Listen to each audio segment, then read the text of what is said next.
कैसे हैं आप सभी।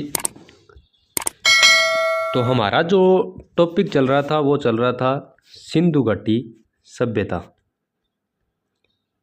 सिंधु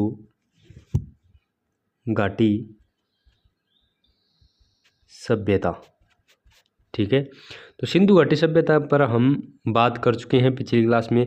अब आज की जो इस क्लास में हम पढ़ेंगे जो सिंधु घाटी के जो खोजे गए स्थान है वो एक एक स्थान करके हम अब आगे इन क्लासों में पढ़ेंगे, ठीक है। सिंधु घाटी पर हम बात है वो कल की क्लास में कर चुके हैं।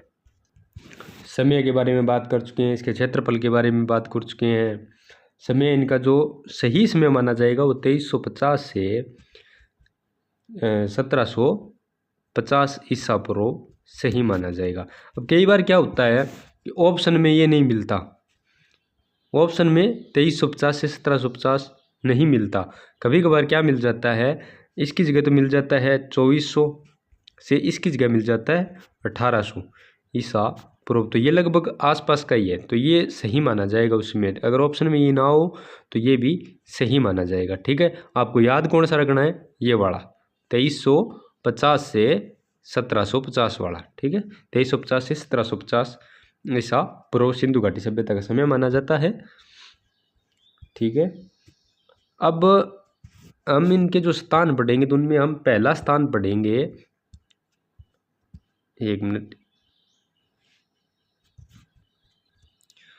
ये मान लीजिए ये भारत है, ठीक है। तो इसमें जो खोजे गए स्थान है भारत से बाहर वाले हम पहले पढ़ेंगे। जो महत्वपूर्ण स्थान है जो भारत से बाहर खोजे गए हैं वो हम पहले पढ़ेंगे। तो यहाँ जो स्थान खोजा गया है वो है हड़प्पा,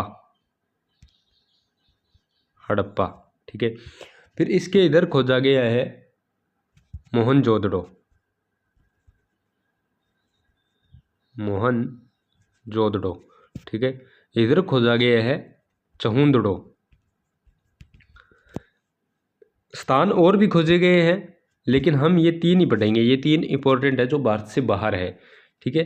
कुछ स्थान इधर भारत में ऐसे खोजे गए हैं तो इसकी जो आकृति है वो ऐसे बनती है, ठीक है। तो इसे त्रिभुजाकार आकृति में बताया गया है सिंधु घाटी सभ्यता को, ठीक है। अब सिंधु घाटी सभ्यता का नाम सिंधु घाटी किसने दिया था, जॉन मार्शल ने। जॉन मार्शल ने नाम दिया और जॉन मार्शल ने कहा कि ये जो सिंधु नदी के आसपास मिली है इसीलिए इसे सिंधु घाटी सभ्यता कहा जाए। तो फिर अब जैसे इधर जो भारत में यहाँ स्थान मिले, यहाँ मिले, जैसे रोपड़ है, बनवाली है, जो दूर इनसे दूर मिले, सिंधु से दूर मिले, तब कहा कि भी यहाँ तो सिंधु नहीं है ना, सिंधु नदी के किनारे नहीं है, तो फिर आपने सिंधु घाटी सभ्यता इसे क्या कैसे कह दिया। तो फिर बोले कि जहाँ आपको जो अच्छा लगे वो नाम रख दो, तो इसीलिए इनके फिर अलग अलग नाम पड़े। तो पहला जो स्थान खोजा गया वो हड़प्पा खोजा गया, इसीलिए इसे सिंधु घाटी सभ्यता को हड़प्पा सभ्यता भी कहा जाता है, ठीक है। तो अगर हड़प्पा का स्थान पूछे, हड़प्पा का समय पूछे और सिंधु घाटी का समय पूछे तो आपको एक ही समय करना है। अब लिखो, एक नंबर सभ्यता लिखो, कौन सी, हड़प्पा, हड़प्पा सभ्यता, हेडिंग डालो। सिंधु घाटी के बारे में तो हम लिख ही चुके हैं, अब हम हड़प्पा सभ्यता पढ़ेंगे। हड़प्पा में क्या हुआ कि दो टीले खोजे गए, एक इधर और एक इधर। ये दो टीले जो खोजे गए इनमें ये जो पश्चिमी जो इसका भाग था हड़प्पा का, यानी जो इधर वाला वो था दुर्गीकृत, दुर्गीकृत, ठीक है। इसे माउंट एबी कहा गया, माउंट एबी, इस टीले को माउंट एबी कहा गया, ठीक है। और इधर वाला जो दूसरा टीला था ये तो दुर्गीकृत था और ये था जन आवास, ठीक है, जन आवास। ये पूर्वी था, ये पश्चिमी था, ठीक है। और जो ये जो था जन आवास वाला ये टीला, इसमें जो मिले थे समाधियाँ मिली, यानी कब्रें मिली, समाधियाँ मिली, उन्हें कब्रिस्तान को क्या कहा गया, R37, ठीक है, R37 कब्रिस्तान को कहा गया। समाधियों पर HR लिखा मिला, ठीक है। और इनके अंदर जो इधर साइड है एक नदी है, उस नदी के किनारे, नदी कौन सी है, सिंधु नदी है, सिंधु नदी के किनारे यहाँ अन्नागार मिले 6x6 के इस तरीके से 6x6 की पंक्ति में। मैं आपको थोड़ा इधर समझा देता हूँ। ये नदी हो गई, 1 2 3 4 5 6 इस तरीके से लाइन में नदी के किनारे, ठीक है, अन्नागार मिले। अब अंदाज़ा ये लगाया कि ये नदी के किनारे इसलिए बनाए ताकि नदी के माध्यम से आयात निर्यात करने में आसानी हो सके, ठीक है। और इधर इन जो ये जो टीले खोजे गए हैं इनके इधर वाली साइड यहाँ 18 चबूतरे मिले, इस तरीके के 18 चबूतरे। और इन्हें इनके अंदर मतलब जौ है, कणक है, गेहूँ और जौ के अवशेष मिले इनमें। और जिनसे अंदाज़ा लगाया गया कि यहाँ मतलब इन्हीं चबूतरों के अंदर औंखलियाँ मिली, ठीक है। उन औंखलियों के अंदर जौ और गेहूं के दाने मिले। ये बात आपको इम्पोर्टेंट है, जो गेहूं और जौ के अवशेष कहाँ से मिले, हड़प्पा से, ठीक है। अब लिखो इसके बारे में, ठीक है, हेडिंग डाल लो हड़प्पा, हड़प्पा सभ्यता, हड़प्पा सभ्यता, हड़प्पा सभ्यता। हड़प्पा सभ्यता पंजाब प्रांत, लिखो तो लिख लो, पंजाब प्रांत, साहिवाल जिला, साहिवाल जिला कहाँ है ये, पाकिस्तान के अंदर,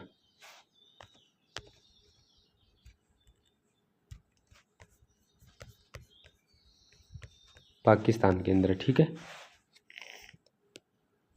खोज, खोज,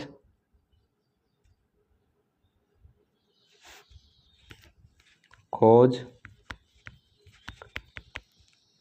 खोज 1981 में दयाराम साहनी द्वारा, दयाराम साहनी द्वारा, ठीक है, हड़प्पा की खोज की गई। अब ये कहाँ है, ये जो है वो रावी नदी के किनारे है। हड़प्पा किस नदी के किनारे है, रावी नदी के किनारे है।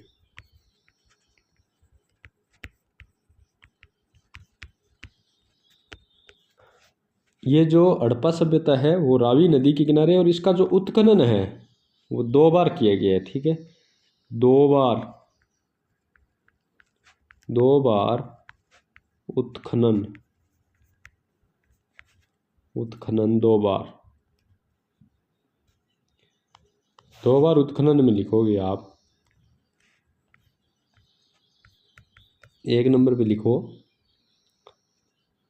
1926 या 1927, ठीक है, 1926-27 में इसका जो उत्खनन किया वो किया था माधो स्वरूप वत्स ने, माधो स्वरूप वत्स, माधो स्वरूप वत्स ने किया। दूसरी बार इसका उत्खनन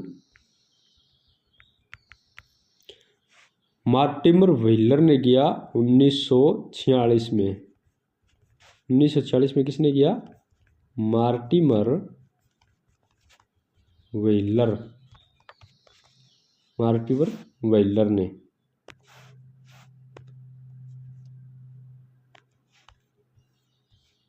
अब लिखो इसके उपनाम, उपनाम भी है इसके। हड़प्पा के उपनाम कौन से है, उपनाम ये सबसे पहले खोजी गई है, यानी सिंधु में ये सबसे पहले खोजी गई है, तो इसका नाम तोरण द्वार, तोरण द्वार सबसे पहले खोजे जाने के कारण। अर्ध औद्योगिक नगर, अर्ध औद्योगिक, औद्योगिक नगर, ठीक है।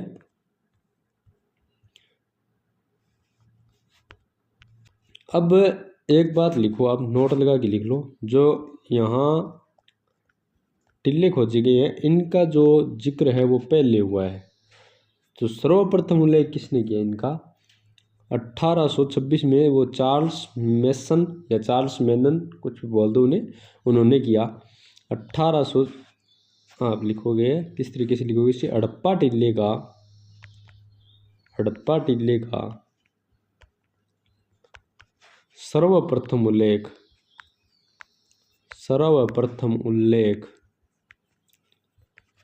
1826 में चार्ल्स मेसन या चार्ल्स मेनन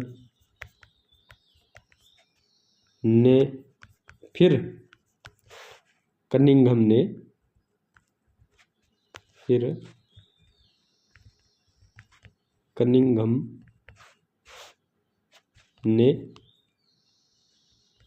किया।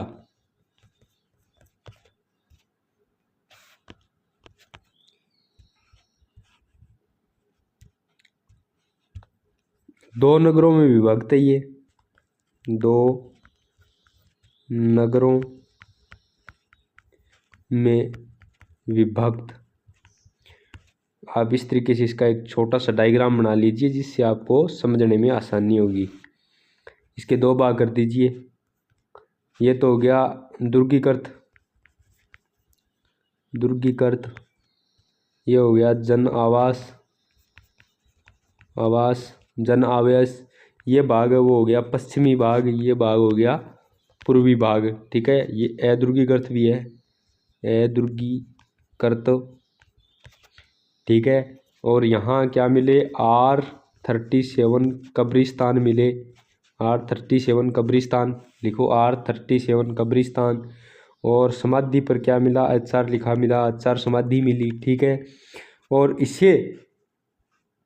इस टिल्ले को जो दुर्गीकृत भाग है इसको माउंट एबी कहा, माउंट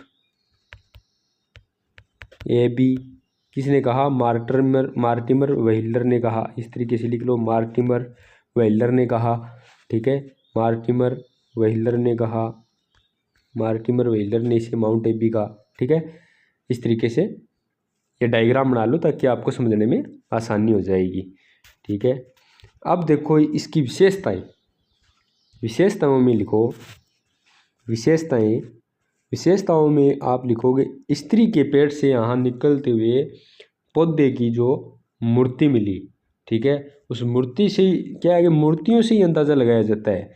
जैसे मातृस्थात्मक था उस समय का, जो ये सिंधु घाटी सभ्यता थी वो मातृस्थात्मक थी। अब जो चल रहा है वो कौन सा चल रहा है? पितृस्थात्मक चल रहा है। कहीं ना कहीं हम अब जैसे मान लो पृथ्वी का विनाश हो और दब जाए जो सब कुछ है, वो मंदिर है, मस्जिद है, जैसे ये पूरी पृथ्वी पर घर हमारे, मतलब पूरा, फिर हज़ारों करोड़ों सालों बाद यहाँ फिर जीव उत्पन्न हो और फिर यहाँ से खुदाई की जाए, फिर यहाँ जो निकलेंगे तो यहाँ देखो मूर्तियाँ निकलेगी, जैसे मंदिरों में मूर्तियाँ हैं। तो अब आपने आसपास अंदाजा लगा के थे, देख लो कि आपने आसपास से मान लो मंदिर देवियाँ का ज़्यादा है कि देवताओं का ज़्यादा है। तो गाँव के अंदर गोगा जी, रामदेव जी आंगा तो मंदिर मिल जाएगा, लेकिन देवियाँ का मंदिर बहुत कम मिलेगा। तो ये खातर अब जो को आप चालन आ रही है वो पितृस्थात्मक चालन आ रही है। और पहचान के तौर पर देखा तो अगर किन्हीं पूछा यहाँ पा कि तू किंग है, जो वो आपका मान ले अपने पिता का नाम लेगा वो। ठीक है, कि अपने पिता से अपनी पहचान कराएगा, तो ये पितृस्थात्मक है। अब महाभारत और रामायण तो आप सबने देखी होगी, महाभारत और रामायण। अब इसमें आपने कभी गौर किया हो तो ये राम है वो अपना परिचय देते हुए ऐसे बोलता है, मैं दशरथ पुत्र, यानी ये जो रामायण का समय था वो पितृस्थात्मक था। और महाभारत के अंदर अब पांडवों के बाप को नाम तो कि नहीं पता ही नहीं होगा, पांडवों के पिता का नाम क्या था? वो कुंती पुत्र। तो ये क्या था? मातृस्थात्मक था। ठीक है, इस तरीके से तो महाभारत के अंदर पहचान होती थी माता के नाम से, मैं कुंती पुत्र, और इसमें मैं दशरथ पुत्र। ठीक है, तो इसमें पिता के नाम पर पहचान होती थी। अब हमारा जो चल रहा है इसमें पिता के नाम पर पहचान हो रही है, तो इसलिए पितृस्थात्मक। ठीक है, लिखो स्त्री के पेट से निकलता हुआ पौधा, निकलता हुआ पौधे की मूर्ति मिली, मूर्ति मिली। अब इसे क्या कहा गया? इसे उर्वरा की देवी कहा गया। उर्वरा, इसे उर्वरा की देवी कहा गया। अब आगे देखो, पश्चिमी टिल्ले को माउंट एबी कहा गया। माउंट एबी कहा गया। यह भाषा मेरी थोड़ी कमजोरी है, आप मात्रा का ध्यान रखना, कहीं आपको गलत लगे वो सही कर लेना। जन आवास के दक्षिण में, जन आवास के दक्षिण में, जन आवास था उसका जो दक्षिण भाग था उसमें कब्रिस्तान मिले, कब्रिस्तान मिले, जिन्हें R37 यानी R37 नाम दिया गया, नाम दिया गया। ठीक है, और लिखो, दो पंक्तियों में 6 अन्नागार मिले। ये अन्नागार जो मैंने बताए थे आपको, नदी के किनारे, रावी नदी के किनारे हैं। किनारे इसलिए बनाए जाते थे, अंदाज़ा लगाया जाता है कि ये नदी से आयात निर्यात करने में इनको आसानी हो। ठीक है, मिले। और आगे लिखो, एक मुद्रा में यानी एक मूर्ति के अंदर मिला, गरुड़ द्वारा मतलब सांप को अपने पैरों तले दबाए हुए मिला। एक मुद्रा में यानी वहां तो मूर्तियां ही मिली है, एक मुद्रा में या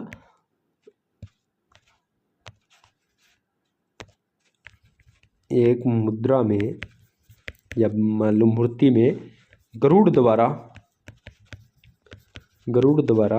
सांप को पैर में दबाया मिला, पैर के तले दबाया मिला। आगे लिखो, 18 चबूतरे मिले, 18 चबूतरे मिले, जिनमें ओंखली मिली, और उन ओंखलियों में क्या मिले? जौ और गेहूं के अवशेष मिले, जौ और गेहूं के दाने मिले। अब जो दाने मिले, जैसे गेहूं है, गेहूं का दाना मिला, तो इन्हीं से इनके जो समय का अंदाजा लगाया गया, समय निकाला गया। एक पद्धति होती है C14 यानी कार्बन 14 पद्धति बोला इन्हें। इसके अनुसार क्या होता है कि अगर आपको जला हुआ अनाज मिल जाए ना, उससे भी आप उनका पता लगाया जा सकता है कि ये अनाज कितने वर्ष पुराना है, अगर जला हुआ भी मिल जाए तो। ठीक है, इसी तरीके से इनका जो है समय का पता लगाया गया था। दुर्ग के उत्तर में जो दुर्गीकृत भाग था, उसके जो उत्तर में,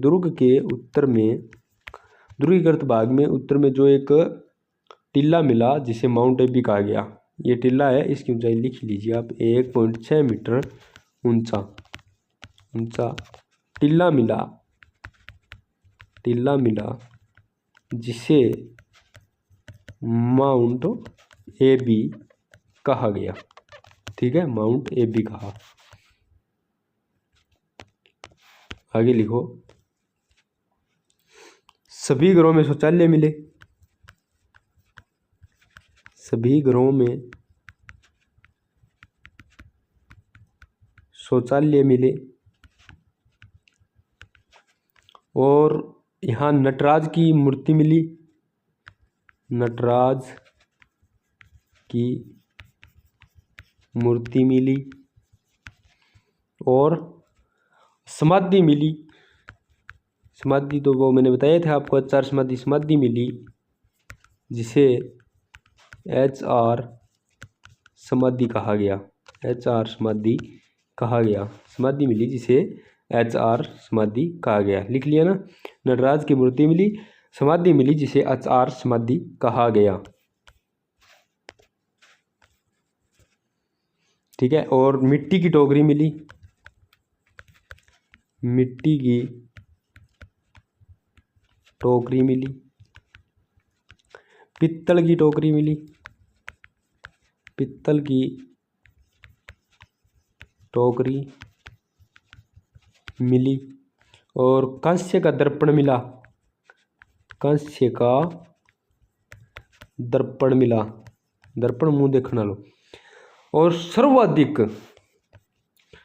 सर्वाधिक अभिलेख युक्त मोहर, सर्वाधिक अभिलेख युक्त मोहर जो है वो हड़प्पा से मिली। और सर्वाधिक मोहरें कहाँ से मिली थी? मोहनजोदड़ो से मिली। लेकिन अभिलेख युक्त मोहरें कहाँ से मिली? हड़प्पा से। लिखो सर्वाधिक अभिलेख युक्त मोहरें कहाँ मिली? हड़प्पा से, हड़प्पा से मिली। ठीक है, सर्वाधिक अभिलेख युक्त मोहरें कहाँ से मिली? हड़प्पा से मिली। नीचे नोट लगा कर लिखना चाहो तो लिख लो, नोट सर्वाधिक मोहरें मोहनजोदड़ो से मिली,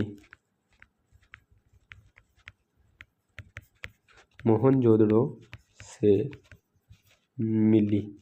ठीक है, सर्वाधिक मोहरें कहाँ से मिली? मोहनजोदड़ो से मिली। ये बात होगी भी हमारी हड़प्पा सभ्यता की। ठीक है, आपको समझ आ गया होगा। समझ नहीं आया तो आपने लिखा है उसको पढ़ लेना, वो आ जाएगा। ठीक है, अब आगे हम अगली क्लास में पढ़ेंगे मोहनजोदड़ो। ठीक है।